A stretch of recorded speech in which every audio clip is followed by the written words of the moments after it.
Greetings from Xavier. I hope this finds you well. It's Thursday evening as I record this, and we just finished 3 days of faculty meetings preparing to welcome you, our students, back.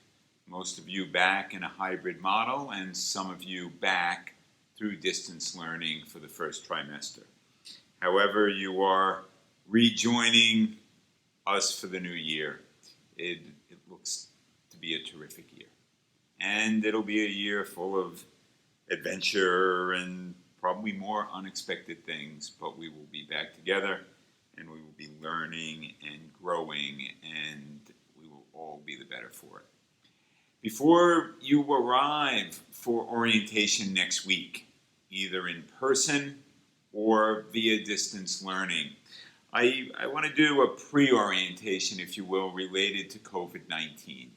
Because this experiment, this hybrid model, this being back together at Xavier, will only work if every one of us does his part.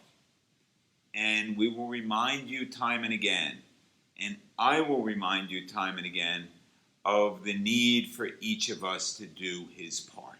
Right? It cannot succeed. We cannot keep folks healthy.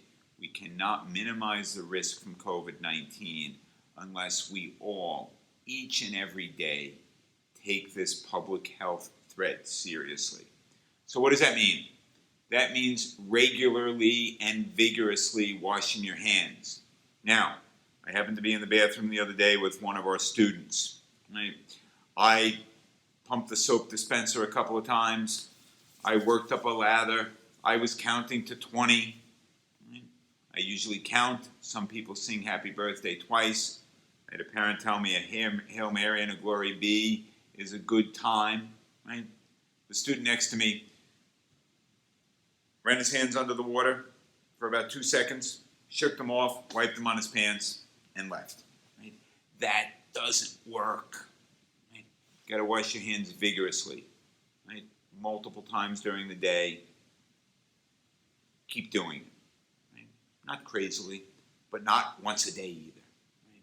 When you can't wash, you got to be using the hand sanitizer.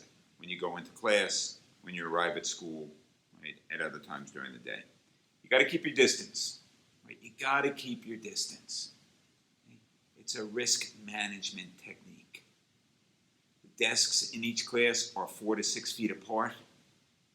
You have dividers in the cafeteria. But when you're in the hallways, you got to be sensitive to the guy in front of you. Be sensitive to the guy behind you. When you're coming into school, if there's a line, you got to keep space between one another. Right? Socially distanced, even with your masks on.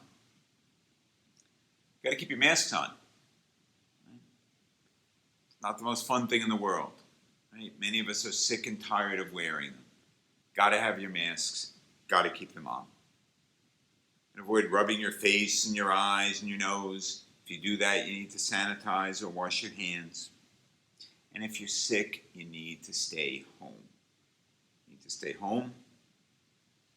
Let the nurse know. Follow the procedures. This needs to be a regular way of proceeding. So I'm going to encourage you to be patient with one another. Give yourself extra time when you come to school to get through the health check, and to continuously model good behavior for one another. Right? And that means when you're not at school, no large groups, no Labor Day parties, no hanging out with your 100 closest friends on the beach. Minimizing contact with others, staying away from large groups, being responsible makes this all work for everyone. Do your part. Lead with integrity, model good behavior for others, and as we begin the new school year, commit to embracing all that Xavier has to offer. I look forward to speaking with you again next week at orientation. Have a great Labor Day weekend. Sons of Xavier, keep marching.